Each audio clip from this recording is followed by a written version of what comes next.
So guys তোমাদের সাথে garments manufacturing part 2 এর ভিডিওটা নিয়ে চলে এসেছি, মানে ফেব্রিক টু ফিনিশ ক্লথ। যেখানে তোমাদের শুধু আগের ভিডিওতে একটা পোর্শন শেয়ার করেছিলাম যে ফেব্রিক থেকে স্কেচিং অবধি, তারপরে স্কেচিংয়ের পরের স্টেপের ভিডিওটা তোমাদেরকে বলেছিলাম নেক্সট পার্টে শেয়ার করব।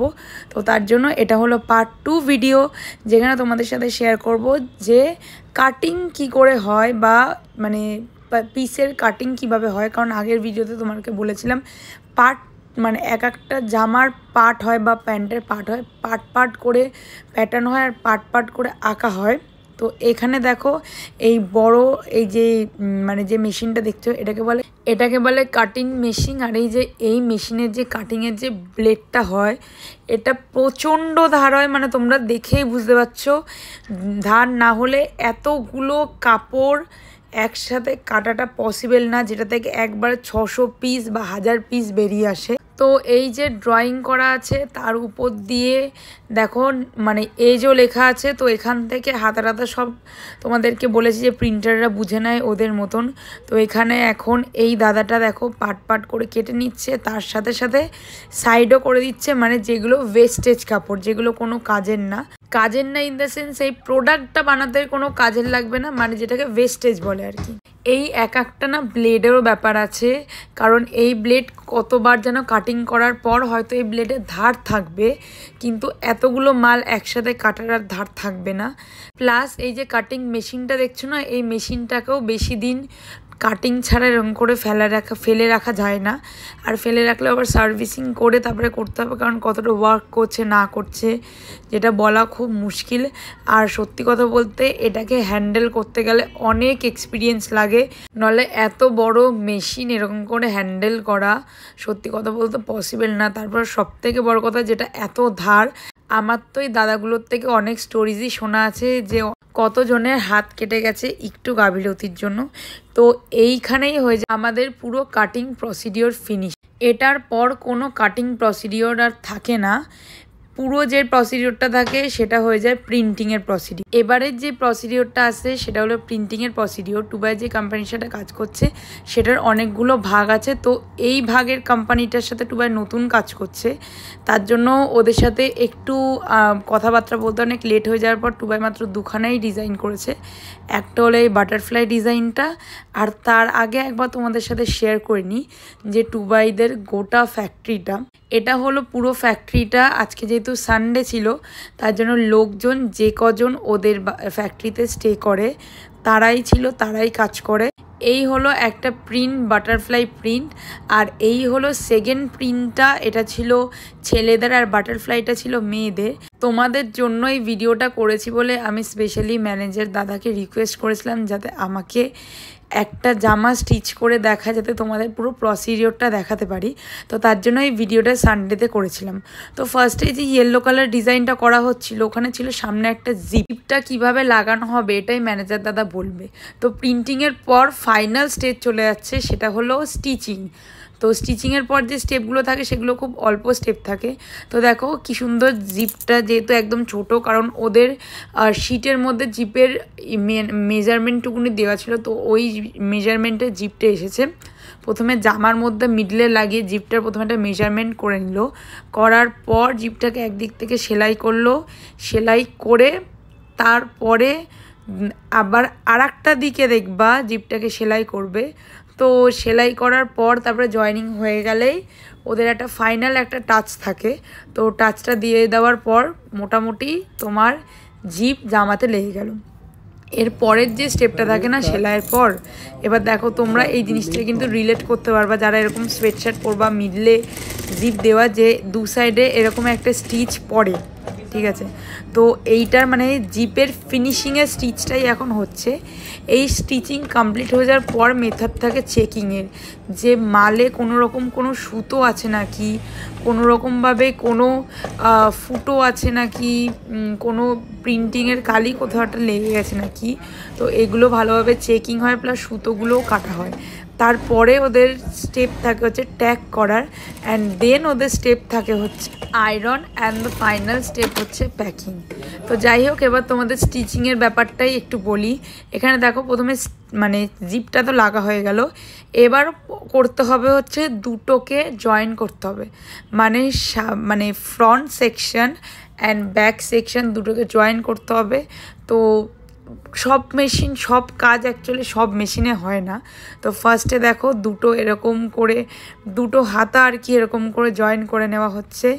একটা এই দিকের হাতা লেফট বা রাইট যেটাই হোক না, যখন লোকেরা কাজ করে তো তখন ওরা যে মেশিনে থাকে সেই মেশিনে যতটা কাজ হয় ততটা করে অন্য কারোর কাছে ট্রান্সফার করে দেওয়া হয় বাদ বাকি ওই মেশিনের কাজগুলো করার জন্য, যাতে বারবার একজনকে একটা জিনিস নিয়ে পড়ে থাকতে না হয় আর তাড়াতাড়ি যাতে জিনিসটা হয়ে যায়। তার কারণ একটা মেশিনে একজন থেকে আবার ও পুরো মালটা করতে অনেক সময় লেগে যায়, যে জিনিসটা 3-4 জনে করলে অনেক ইজিলি হয়ে যায়।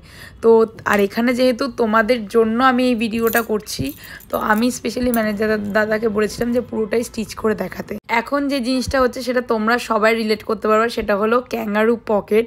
মানে তোমরা যারা সোয়েটশার্ট পরো তার মিডলে যে পকেটটা থাকে দুদিকে ঠান্ডা লাগলে হাত ঢোকানো যায়, সেটাকেই বলে ক্যাঙ্গারু পকেট। আমরা এবার দেখো অন্য একটা মেশিনে চলে এসেছি বাদবাকি কাজ করার জন্য, যেটাকে আই গেস বলে লকের কাজ বা ওভারলকের কাজ, আমার ঠিক মনে নেই। এখন তার জন্য মেনলি যেই কাজটা হবে সেটা হলো হুডি জয়েনিংয়ের কাজ। মানে হুডি যেটা তোমরা পরো সেটাকে 2 ভাগে নলে 3 ভাগে কাটা হয়, ঠিক আছে, middle portion left right portion. তো সেই হুডিটাকে এখন জয়েনিংয়ের কাজ হবে। দেখো এখানে দুটো পার্ট হয়ে গেছে হুডির, এটাকে এখন এই মেশিনে জয়েন করা হবে। দেখবে হুডিটা যখন জয়েন করা হয় ওপর দিকে যে স্টিচটা থাকে হালকা V V V V V V stitch থাকে, তো ওই স্টিচটা এই মেশিনেই হয়। হুডিটা জয়েন করার পর তারপরে আবার এই মেশিনে যেটা কাজ হবে সেটা হলো দুখানা জামাটার সাথে অ্যাটাচ করা, ঠিক আছে। তো দুখানা হাতা লাগবে, জিনিসটা এই মেশিনেও ইনকমপ্লিট হবে আর ফিনিশিংয়ের কাজগুলোও কিন্তু এই মেশিনে পুরোটা হবে না। তার জন্য আবার ওই প্রথমের মেশিনটা যেতে হবে যেই মেশিনটায় কাজ করছিল। দেখো এখানে হাতাটা কিন্তু জয়েন হয়েই গেছে, তো হুডিটাও মোটামুটি স্টিচ হয়ে গেছে, দেখেছো 3টে পার্ট লেফট রাইট আর মিডলের বর্ডারের পার্টটা। তারপরে আমরা আবার এই পাশের মেশিনে চলে এসেছিলাম। রিজন কেন বলো তো, হুডিটাকে জামার সাথে অ্যাটাচ করার জন্য। তো দেখো এখানে কুমারদা হুডির সাথে জামাটা অ্যাটাচ করে নিচ্ছে। এই হুডির পার্টের কাজটা হয়ে যাওয়ার পর আমরা আবার ফিরে যাব পরের মেশিনটা, মানে নেক্সট পিছনের মেশিনটায় যেখানে আমরা ওভারলকের কাজটা করেছিলাম। তো এইখানে যে কাজটা হবে সেটা হলো হাতাগুলো পুরো সেলাই হয়ে যাবে। তখন কিন্তু হাতাটা পুরো সেলাই হয়নি, জাস্ট অ্যাটাচ হয়ে গেছে, এবার পুরোটা সেলাই হবে। আর আমাদের জামার সাইডটাও হাতা আর জামার সাইডগুলো একেবারেই সেলাই হয়ে যাবে। তারপরে পার্ট চলে আসছে হুডি বা জ্যাকেটে আমরা যেখানেই পরি হাতার পোর্শনটা যেটা একই কালারের থাকে বা অনেক সময় অন্য কালার থাকে কম্বাইন করে, সেটাকে বলে রিব। পার্টিকুলারলি রেশিও হয়। এখন হাতার মধ্যে দেখো কুমারদা একটা রিপ কেটে রিপটা গোটো করে এরকম করে লাগিয়ে দিচ্ছে। দেখবে রিপগুলো একটু মোটা মোটা টাইপের হয়, তো ওটাকে এরকম ডাবল ফোল্ড করে লাগায়। প্রথমে এটা লাগালো, আর এবার তো তোমরা জানোই দেখবা যেটা মানে লাস্টের দিকে সেখানেও কিন্তু সোয়েটারে বা হুডিতে রিপ লাগানো থাকে। রিপটা দেখেছো কতটা, এটা পুরো মানে এলাস্টিক টাইপের হয়। তারপরে দেখো এখন নিচের দিকের রিপটাও কিন্তু লাগিয়ে দিচ্ছে ইয়েলো করে। এবার এই কালারগুলো কোনোগুলোই আমাদের হাতে থাকে না, ওদের ডিজাইনার ডিজাইন করে, ইভেন রিবের কালারটাও পর্যন্ত বলে দেয় যে রিপটা কি কালারের হবে। তো এখানে দেখো বডির রিপটা লাগানোর পর কিন্তু মোটামুটি আমাদের কাজটা পুরোটা কমপ্লিট। এরপরে স্টিচিংয়ের যে কাজগুলো থাকবে সেগুলো পুরোটাই ফিনিশিংয়ের কাজ থাকে, সেলাইয়ের ফিনিশিংয়ের, ঠিক আছে। আর দেখো রিপগুলো লাগানোর পর জিনিসটা এবার কেমন লাগছে, এটা কিন্তু মোটামুটি অনেকটাই কমপ্লিট, দেখেছো স্টিচটা। আর একটা জিনিস সেটা হলো রিবের পিছনে মানে গলার পিছনে একটা ছোট মানে সাদা মতন বা এরকম কালারের ম্যাচিং করা কালারের একটা দেখবে পট্টি টাইপের যায়, যেটাকে নেক পট্টি বা কিছু নেক পট্টি এরকমই কিছু একটা বলে। তো এই নেক পট্টি লাগানোর পর আর কোনো কাজ থাকে না, টুকটাক কয়েকটা সেলাইয়ের ফিনিশিংয়ের কাজই থাকে ব্যাস। অ্যান্ড ফাইনালি আমাদের এই দেখো পুরো এই মালটা, এটা এই একটা প্রিন্ট ছিল। আর তোমাদের বাটারফ্লাই প্রিন্টটা দেখো, এই যে এই একটা ছিল, মানে এই হোয়াইট কাপড়ের যে প্রিন্ট, এটাই এই প্রিন্ট ছিল এটার। এটা পুরোটা করিনি কারণ অর্ধেক জিনিস খুঁজে পাচ্ছি না। আর এই ইয়েলোটা ছিল, এটার ফাইনালি এরকম হচ্ছে, জিপ লাগানো হয়ে গেছে। এই হলো হুডি, এই হলো রিবের কাজটা, এই হলো ব্যাকের রিব। এটার এখন প্যান্টটা বানানো হবে, ওই যে গ্রিন কাপড়টা কাটা হচ্ছে। অ্যাকচুয়ালি এতজন কাজ